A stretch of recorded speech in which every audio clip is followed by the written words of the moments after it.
Afternoon. Looking here at the special edition of Opeth's 2016 album, Sorceress. Now, I bought this in Hong Kong in 2019, and when I bought it, it was secondhand, but it was in such good condition that you almost would not, if they put a sticker on it saying it was new, I wouldn't have known either way.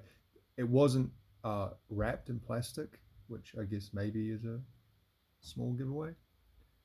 But it was in perfect condition. I remember. And I can't actually remember how much I paid for it. Hong Kong didn't, doesn't. I haven't been there for a few years now, so I'm not sure it's changed. But doesn't have a huge second-hand music market. They have a few shops around, more for vinyl. Um, but the one place I did find, I found this, but I can't remember how much it was. It wouldn't have been that much though, because I was at the time I was traveling, and it was a particularly shoestring trip, if you know what I mean. I was really doing things on the cheap, and I can't imagine I would have shelled out more than a few bucks for a CD. So Opeth were a band who, at a period of time, were probably my favorite band. You know, my favorite band. If you'd asked me in 2005, for example, who's your favorite band? 2006, I would have said Opeth. And it was particularly between the Deliverance, Damnation, Ghost Reveries, and maybe to a lesser extent up to the one after that. What was the one after Ghost Reveries? The one with the Watershed. So from about 2002 to about 2008, but especially 2004, 5, 6, they were uh, a pretty huge band for me. Um, so if you don't know Opeth, they started off as a Swedish death metal band, yes, melodic death metal band that evolved over time into having more progressive elements, but still rooted within death metal.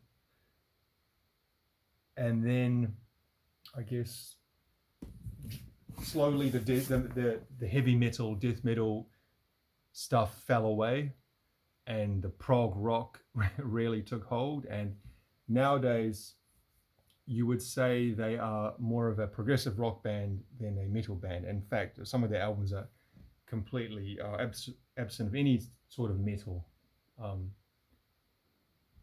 and that has, I guess, caused some consternation among certain sectors of fans. But I think it's also grown their fan base. They've only seemed to get popular as time goes on. So, um, but you can roughly divide their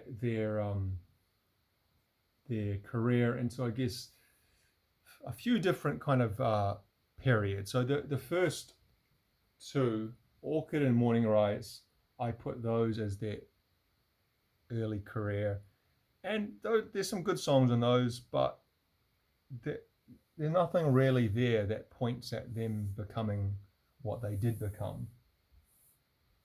So they're not as their classic albums, and there might be some people out there who disagree with me and think they're the two greatest albums they ever did.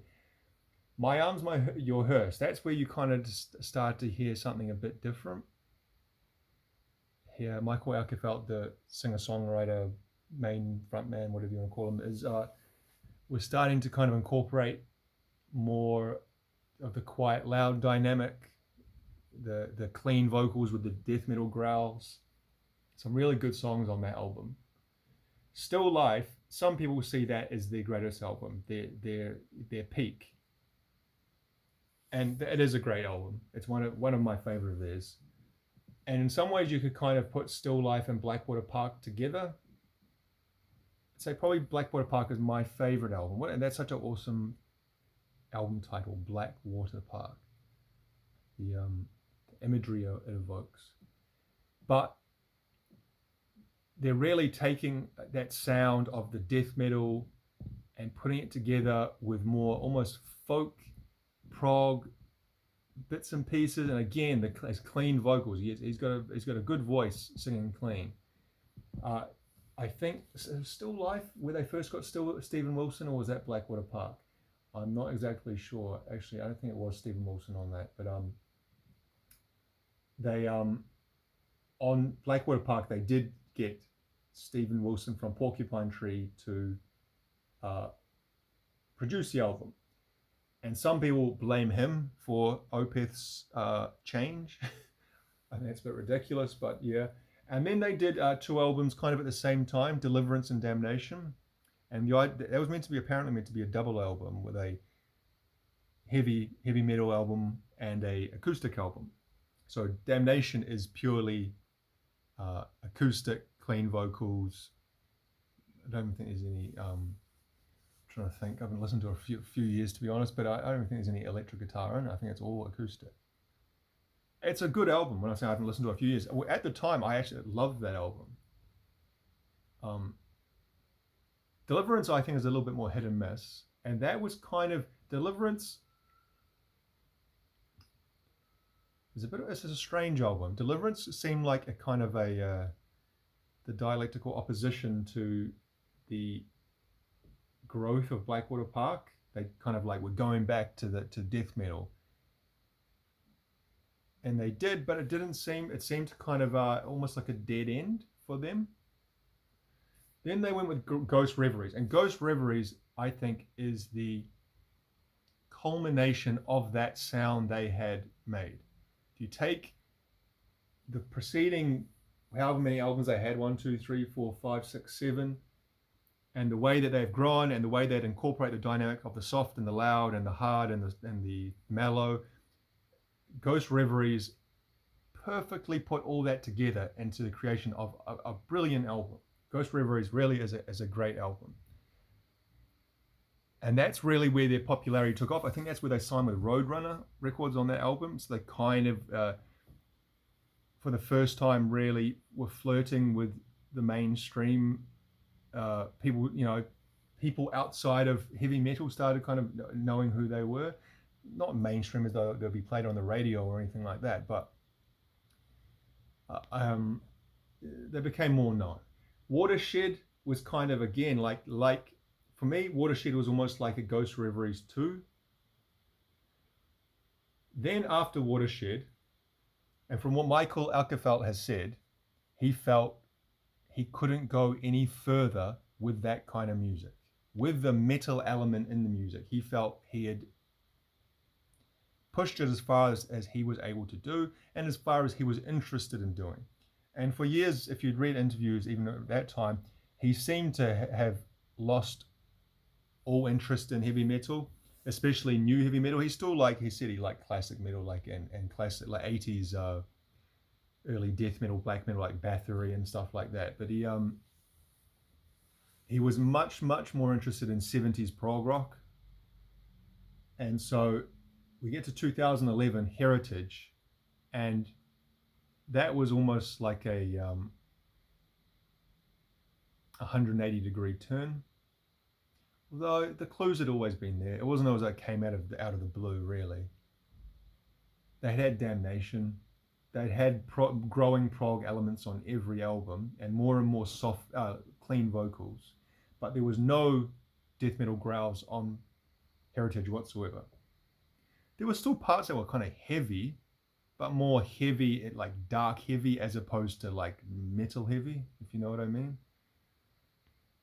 From there, we've gone Pale Communion, Sorceress, and the most recent one a few years ago I can't pronounce it, but it was an Incauda Venenum, the one that they did a Swedish and an English version of.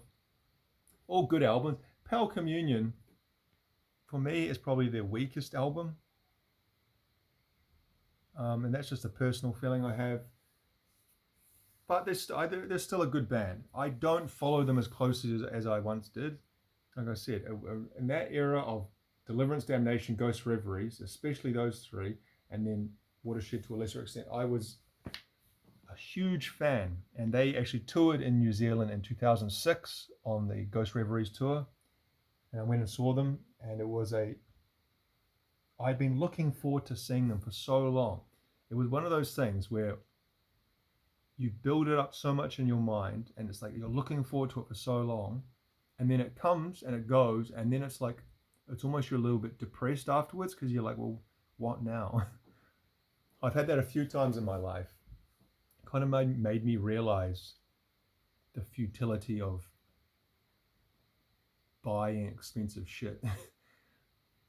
Like you save, you want something, whatever it might be, something that's going to cost you a lot of money. You save up for it, you save up, you're looking for it, you get it, and you think, you get it home, and you're like, oh wow, and then after, it's just this weird empty feeling, like, oh, is that it? What next? But it was an awesome concert, and I actually met them after. I met Michael Ackerfeld and Peter, was his name Lindgren, the ex-guitarist, and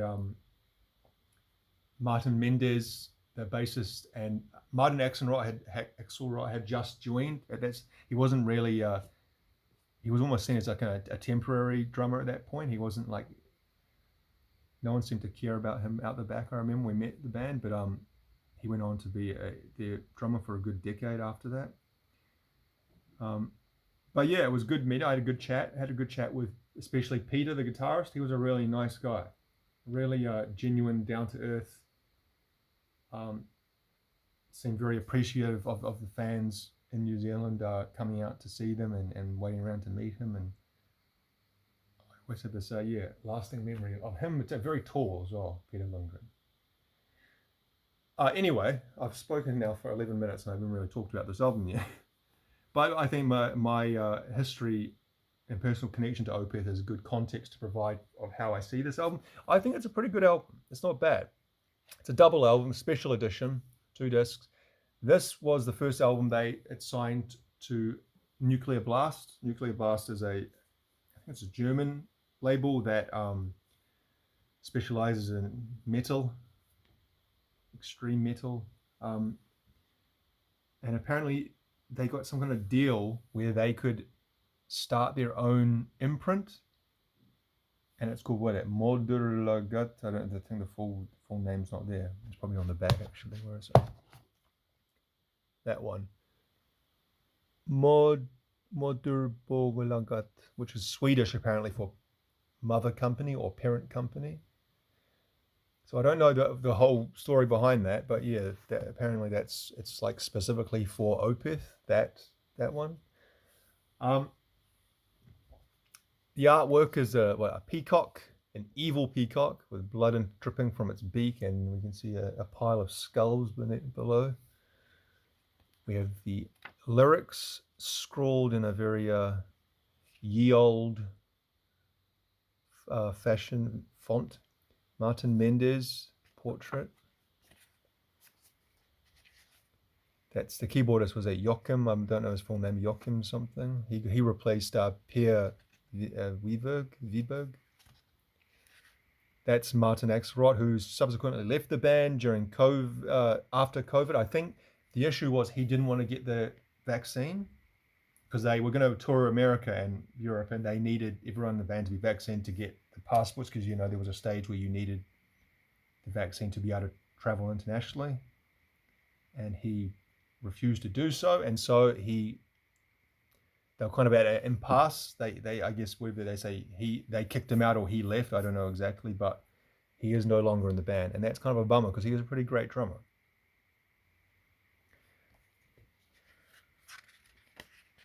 That is Fredrik Åkesson, who's the guitarist. He is he replaced Peter Lindgren, who I was just talking about, in 2007.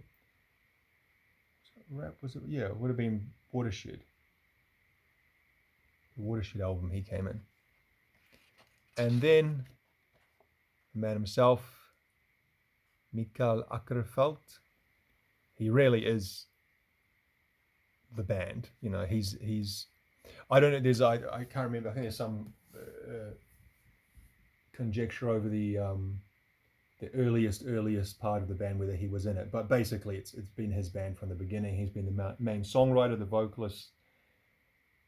He's led the band in the direction artistically, and it's basically a benevolent dictatorship of his making, which many bands are,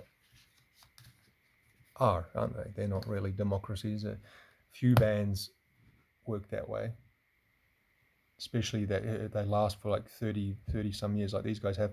That's their symbol, the O. And track listing, so you got Persephone, which starts off kind of a mellow song. Sorceress, I think that was the first single. Jung, jung, jung, jung. That's got quite chugga guitars, but again, not in a metal sense, more in a classic rock sense. The Wildflowers, that's very almost like psychedelic. The organ or the keyboard they use really colors that song. What's another good song? Sorceress 2 is a good song. I like Strange Brew, again, another very kind of psychedelic 60s influence or 70s kind of prog influence song. Fleeting Glance. In general, it's a good album. I'm kind of just naming the songs here, but I think it has a feel to it. It has all the songs kind of follow a certain stylistic theme. I wouldn't put it up there with their classic albums like Blackwater Park or Ghost Reveries or Still Life. I think that midsection of their career, they're really never going to surpass that because it was just so. I think the dynamics of the spectrum that they used made for such interesting and just great music that I don't feel they're ever going to really get past that. And these later albums, I feel sometimes are too deeply rooted in that 70s prog that it almost sounds like sometimes like you're listening to like a Jethro Tull cover band or something. And I guess I do. I don't mean that in a bad way. Oh, how could it be in a good way? It's not a bad album. I like it. I own some of their other later period albums. But sometimes I do feel or hope that they're going to push out into something different. I don't expect them to go back to metal or anything. I'm not some fucking like metal head that expects purity from these bands for the rest of their career or anything stupid. But if it's just going to kind of swim around the lake of 70s prog for the rest of their existence, I don't know how far that can really or how interesting that was going to get after a while. And saying that, the most recent album I think was better. The bonus disc has got two really good songs on it. The Ward and Spring, I think it's 1974, represented in Roman numerals, which is when Mikala was born. It's got a great a lead guitar line in that song. The Ward is an interesting song. That's got a really good bass by Martin Mendez. I haven't never researched about the Ward, but whenever I hear the Ward, I think of that, is it Chekhov or who's the other Russian writer? Pushkin, who wrote a short story about the Ward, about that guy, the Russian aristocrat who's put into a mental institution. He ends up getting killed or something. Anyway, the doctor who's treating him ends up going crazy as well, and they're both in the mental institution together. I remember, and whenever I hear that song, The Ward, I think, is he writing it about that story? Because maybe it evokes that kind of feeling. 19th century Russian mental hospitals. So yeah, it's not a bad album at all.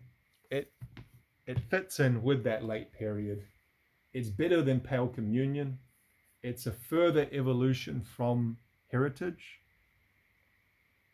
Heritage had a strange feeling about it, partly because it was kind of just a leap off the cliff away from metal, but also because it seemed a bit stilted.